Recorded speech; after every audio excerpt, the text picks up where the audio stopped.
The noon sun hung in the cobalt sky like a judgmental eye, beating down without mercy on the cracked, thirsty earth of Iron Creek, Arizona territory. Heat waves danced off the packed dirt of the main thoroughfare, twisting the horizon into a shimmering mirage and distorting the silhouettes of the ramshackle buildings that clung to the desert floor. It was the kind of oppressive, suffocating heat that drove sensible folk into the shadows, leaving the street to the desperate, the foolish, and the damned. The stagecoach from Tucson rattled into this furnace, a cloud of red dust choking the air in its wake. The vehicle groaned as it lurched to a halt in front of the depot, the wood protesting the abuse of the trail, the horses' sides heaving, their coats slick with lather foam. The driver, a grizzly bear of a man named Horace, spat a stream of dark tobacco juice into the dust, uncaring of who watched. "Iron Creek!" he bellowed, his voice gravel over glass. "End of the line for the unfortunate." Among the few weary travelers spilling from the coach was a woman who instantly drew the gaze of the depot idlers. She did not draw their eyes because of a radiant beauty, though beneath the layers of road grime and the mottled canvas of Bruises, she possessed a delicate, haunting symmetry, but because of her sheer ruin. Her traveling dress, once a fine cornflower blue serge meant for a cooler climate, hung on her frame in tatters. One sleeve was torn violently at the shoulder, exposing pale skin marred by purple and black contusions. She moved with the brittle, terrifying fragility of a bird with a broken wing, clutching her ribs as she descended the iron step. Clara Vance gripped the handle of her small, battered carpet bag until her knuckles turned the color of old bone. Her hazel eyes, wide and skittish as a spooked mare, darted around the gathering crowd, searching for threats in every shadow. She had come 2,000 miles from a suffocating parsonage in Ohio, answering a beautifully penned advertisement for a mail-order bride. The correspondent, a Mr. Silas Vane, had woven a tapestry of lies in his letters. He had described himself as a prosperous merchant, a man of God and gentle temperament, seeking a partner to share his bounty. The reality had been a nightmare from which she could not wake. Vane was a drunkard and a gambler who had lost his mercantile to a poker debt 3 months prior. When Clara arrived in Tucson, Vane had looked at her with cold, dead eyes, declared she wasn't fresh enough, and when she dared to weep, his rage had exploded. The beating had been precise and professional. He hadn't hit her face enough to blind her, just enough to subdue. This morning, he had dragged her to the stage, tossed her aboard like a sack of feed, and hissed, "Get gone, or I'll finish the job and bury you where the coyotes won't find the bones."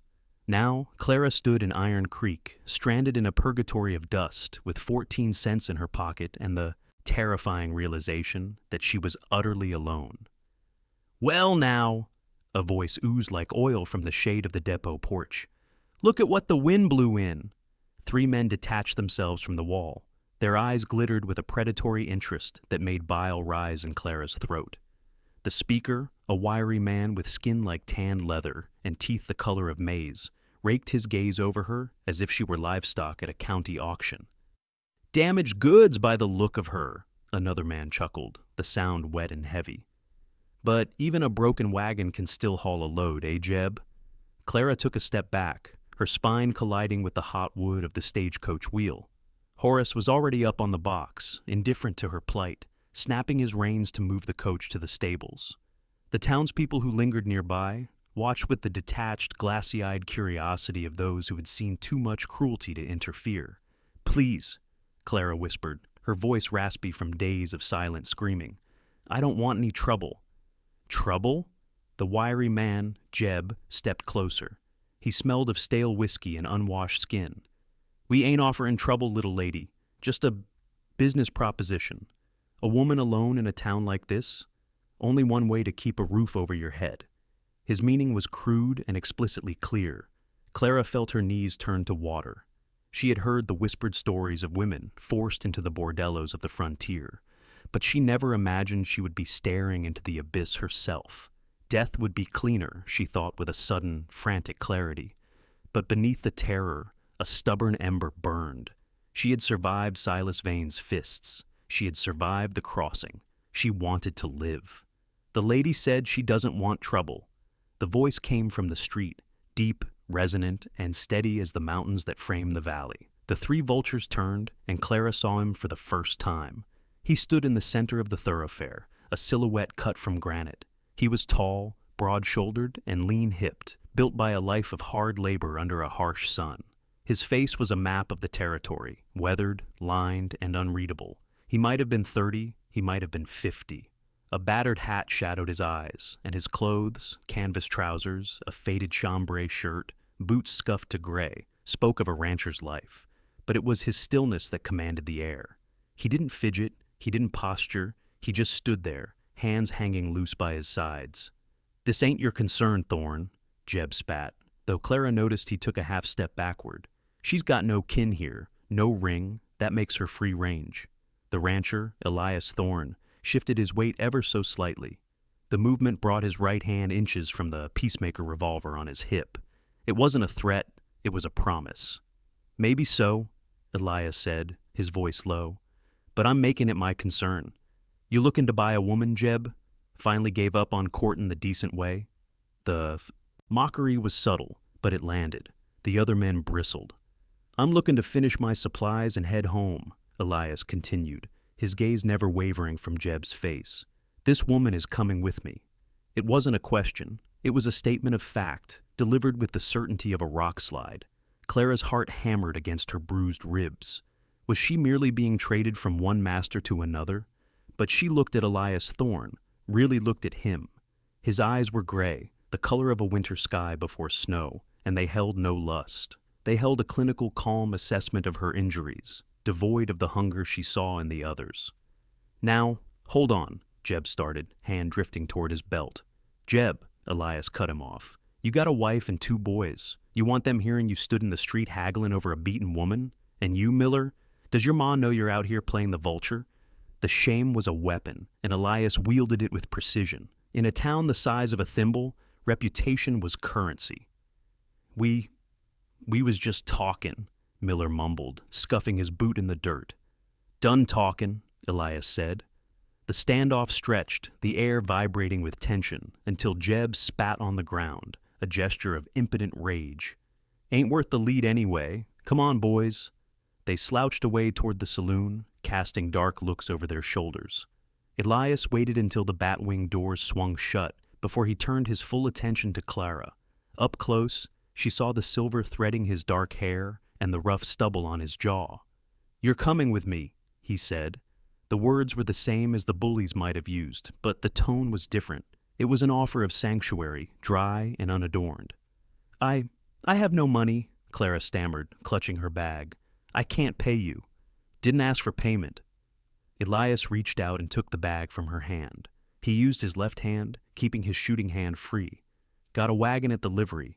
We have 20 miles to cover before sundown." He began to walk, then paused when he realized she hadn't moved. Clara stood frozen, overwhelmed by the sudden shift in her fate. "Ma'am," Elias turned back, his voice softening just a fraction. "Those ribs need wrapping. My place has medical supplies and a clean bed.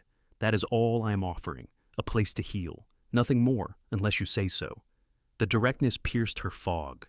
In a world of liars, his plain speech felt like solid ground. Clara took a painful step, then another. Elias fell into step beside her, maintaining a respectful distance, shielding her from the stares of the townspeople. "Thank you," she whispered. "No need," Elias replied, scanning the horizon. "A man sees a thing that needs doing, he does it." But Clara knew it was more than that. In a town that saw her as wreckage, this stranger had seen her as human.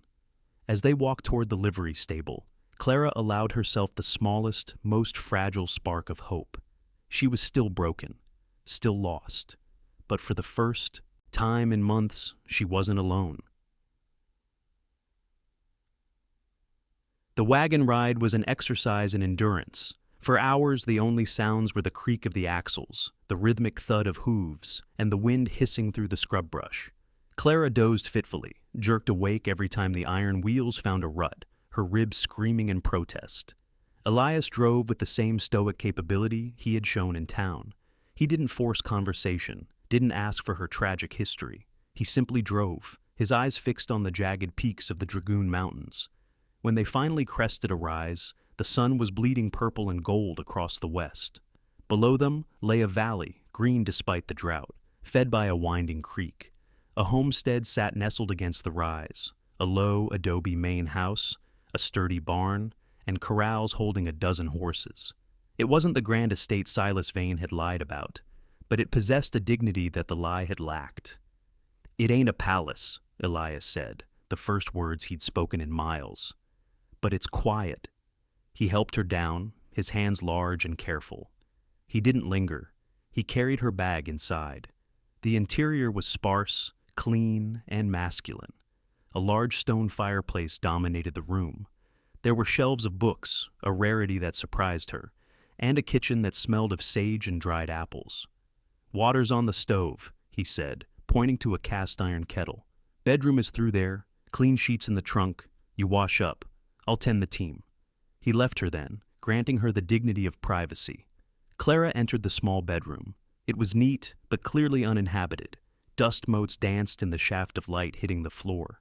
She opened the trunk and found not just sheets, but women's clothing. Soft calicos, undergarments smelling of lavender, a shawl. She washed the road from her skin with trembling hands, the warm water turning dark in the basin. She dressed in a simple gray dress from the trunk. It was slightly too large, but the fabric was soft against her bruised skin. When she emerged, Elias was at the stove, stirring a stew. He looked up, and for a second, his mask slipped. A flash of something, recognition, grief, crossed his eyes before he shuttered it. "Suits you," he murmured. They ate in silence. The stew was simple beef and root vegetables, but to Clara, it tasted like salvation. She wept as she ate, silent tears tracking through the dust on her cheeks. Elias pushed a clean handkerchief across the table without a word. That night, after he had retreated to his own room, Clara lay in the unfamiliar bed. The house settled around her with groans and creaks, sounds that should have been frightening, but instead felt protective. She was miles from civilization, in the home of a man she didn't know, wearing a stranger's clothes. Yet, as sleep finally pulled her under, she felt safer than she had in the parsonage of her childhood. Days bled into weeks, forming a rhythm. Weeks. As predictable as the sunrise. Clara woke to the smell of coffee and biscuits left on the stove. Elias would already be gone, out on the range tending his cattle. She spent the first week doing little but healing. She sat on the porch, watching the hawks circle, letting the silence of the valley knit her frayed nerves back together. By the second week, the need to be useful drove her from the chair. She began to clean. She organized the pantry. She found a neglected garden patch, choked with weeds, and began to pull them, her hands finding solace in the soil. Elias never asked for her labor, but he noticed. One evening, he returned to find the windows washed and a batch of fresh bread cooling on the table. "You don't have to earn your keep, Clara," he said, hanging his hat by the door. "I know," she replied, wiping flour from her hands. "But I need to. I can't just take." He nodded slowly. "Fair enough." That night, after supper, they sat on the porch. The silence between them had softened, becoming companionable rather than awkward. "The clothes," Clara ventured, looking at the hem of the dress she wore. "Who did they belong to?" Elias stared out at the darkening hills. He rolled a cigarette with deliberate slowness. "My wife, Rose." The word hung in the air. Wife. "She died 6 years ago," Elias continued, his voice devoid of inflection. "Fever. We came out here to build something. She didn't live to see the roof finished." "I'm sorry," Clara whispered. "I shouldn't be wearing her things." "She'd have hated them sitting in a trunk rotting," Elias said. "She was practical, like you. Why do you stay? Alone?" Elias lit the cigarette, the match flaring briefly, illuminating the hard planes of his face. "Came here to disappear. Found out I liked the quiet. The land doesn't ask questions. It doesn't care what you did or who you were. It just asks if you can survive. And can you?" He looked at her then, his gray eyes piercing.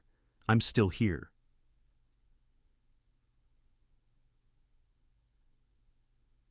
The truce with the world shattered 2 months later. Supplies were low, and a trip to town was unavoidable. Clara insisted on coming. "I need thread," she said, "and I won't hide here forever." Elias studied her, noting the set of her jaw. All right, but you stay close. Iron Creek was as dusty and hostile as she remembered, but this time she walked with her head high. They were loading sacks of flour into the wagon when Jeb Calloway and his cronies spilled out of the saloon. Well, look at that, Jeb sneered, swaying slightly. The hermit brought his pet to town. You break her in yet, Thorne? Elias froze. He slowly set down the sack of flour. Or maybe, Jeb continued, emboldened by the laughter of his friends, she's just warming your bed 'cause no decent woman would have you. Everyone knows you bought her. The violence was explosive. Elias moved with a speed that blurred the eye. He crossed the distance and slammed Jeb against the rough wood of the saloon wall, his forearm crushing the man's windpipe. Jeb's feet dangled inches off the ground. You speak of her again, Elias whispered, his face inches from the gasping bully, and I will cut your tongue out. Do you understand? Jeb turned purple, clawing at Elias's arm, nodding frantically. Elias dropped him. Jeb collapsed, wheezing in the dirt. Elias turned to the other men, his hand hovering near his gun. Anyone else have an opinion? Silence reigned. Get in the wagon, Clara, Elias said calmly. They drove out of town without a word. Clara watched his hands on the reins. They were trembling, just slightly. You could have killed him, she said softly miles later. I wanted to, Elias admitted. For a moment, I really wanted to. But you didn't. He looked at her, the anger draining away, leaving only exhaustion. I'm trying, Clara. I'm trying not to be that man anymore. The revelation came on a rainy Tuesday. Clara was dusting the high shelves in the main room when a leather portfolio slid off and hit the floor, spilling its contents. She knelt to gather the papers and froze. Lying on top was a wanted poster. The paper was yellowed, brittle with age. The sketch was younger, smoother, but the eyes were unmistakable. Wanted for murder. Elias Graves. Dead or alive. Reward. $500. Missouri, she whispered, reading the text. Killings in cold blood. The door opened. The sound of rain hissed louder, then was cut off as the door slammed. Elias stood there, dripping wet, staring at the paper in her hand. He didn't reach for his gun. He didn't run. He just slumped, as if a great weight had finally crushed him. Her name was Rose, he said, his voice hollow. But it wasn't a fever. Clara didn't move. Tell me. We had a farm outside Independence. A man named Vance, no relation to your Silas, just another devil with the same name, wanted our water rights. I refused. One day I went to town for seed. Came back. He swallowed hard. Found Rose in the garden, Vance's men. They took their time. Clara covered her mouth, tears pricking her eyes. I hunted them, Elias said, looking at his hands. Took me 3 months. I found them one by one. I didn't just kill them, Clara. I executed them. The law called it murder because Vance was a wealthy man's son. So I ran, became Elias Thorne, built this place to hide from the ghosts. He looked at her, bracing himself. You know now, I'll saddle a horse, take you to the railhead in Tucson. You can go back east. You shouldn't be living with a killer. Clara looked at the poster, then at the man. She saw the violence, yes, but she also saw the man who had gently wrapped her ribs, the man who slept in the barn when she had nightmares so she wouldn't feel crowded, the man who had defended her honor in the street. She stood up and crumpled the poster in her hand. She walked to the fireplace and tossed it onto the dying embers. It flared up, curling into black ash. I have nowhere to go, Elias, she said firmly, and I have no desire to leave. You avenged your wife. God might judge you for it, but I won't. Elias stared at the fire, his chest heaving. You stay, and you're tying yourself to a dangerous man. Clara crossed the room and took his rough, calloused hand in hers. I'm tying myself to a good man who did a terrible thing. There is a difference. The autumn brought a chill to the air and a change to the household. The unspoken barrier between them had dissolved in the fire that consumed the poster. They worked side by side now, repairing fences, harvesting the garden, preserving food for winter. One evening, as the wind howled around the eaves, Clara brought a bundle to the living room. It contained the rags of her blue travel dress, the lying letters from Silas Vane, and the cheap brass ring he had forced onto her finger. I want to burn them, she told Elias. He nodded, understanding immediately. He built up the fire until it roared. Piece by piece, Clara fed her trauma to the flames. The dress hissed as it burned. The letters turned to smoke. The past curled up and vanished up the chimney. When it was done, she felt light, untethered. Elias stood and went to his room, returning a moment later with a small object. He held it out. It was a ring, forged from the dull, dark steel. "It ain't gold," he said, his voice gruff with emotion. "Made it from a piece of the old plow blade. Steel endures. It doesn't bend. It doesn't break." He looked at her, terrified and hopeful. "I'm asking you to stay, Clara, not as a guest, as my wife. We're both broken people. Maybe we can be broken together." Clara took the ring. It was cold and heavy, solid against her palm. She slid it onto her finger. It fit perfectly. "Yes," she said. "Yes, Elias." They were married 2 weeks later by a circuit preacher in the parlor of the Miller Ranch, Kate and James Miller having become their closest neighbors. There was no white dress, no fanfare, just two survivors making a pact against the dark. When Elias kissed her, it wasn't with the desperate hunger of a young boy, but with the deep, grounding gravity of a man who had found his harbor. A year later, the homestead at Iron Creek had transformed. A new structure stood behind the main house, a schoolhouse with real glass windows. Children's laughter rang out across the valley, a sound that startled the hawks and delighted the horses. Clara stood in the doorway, watching the Miller children and the little ones from town chase each other through the scrub. She rested a hand on her swelling stomach. The life growing inside her fluttered, a butterfly wing against her palm. "Photographer's ready," Elias said, coming up behind her. He wrapped his arms around her waist, his chin resting on her shoulder. He was cleaner now, lighter. The shadows in his eyes had retreated, chased away by the light she had brought into his world. They walked to the garden, where a man with a tripod was fussing under a black cloth.